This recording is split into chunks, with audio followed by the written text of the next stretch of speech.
ये भैया सोई सोई के जिंदा गनिया गमौला भैया सोई सोई के माई बाप के गोड़ावा से मारला माई बाप के लतावा से मारला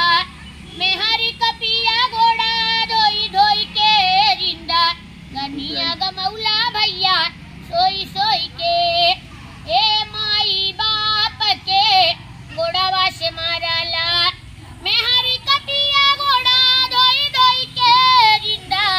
गनिया गमौला भैया सोई सोई के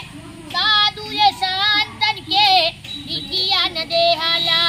बेश्या के दाहा धना ढोई ढोई के जिंदा गनिया गमौला भैया सोई सोई के कहत कबीरा सुना भाई साधो अब तू ये का करबा रोई रोई के जिंदा गनिया गमौला भैया सोई सोई के अरे जिस भजन में राम का नाम न हो उस भजन को गाना ना चाहिए चाहे बेटा कितना प्यारा हो उसे सिर पे चढ़ाना ना चाहिए चाहे बेटी कितनी लाडली हो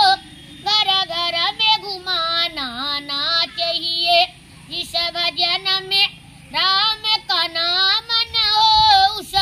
भजन को गाना ना चाहिए जिस माँ ने हमको जन्म दिया दिला उसका दुखाना ना चाहिए जिस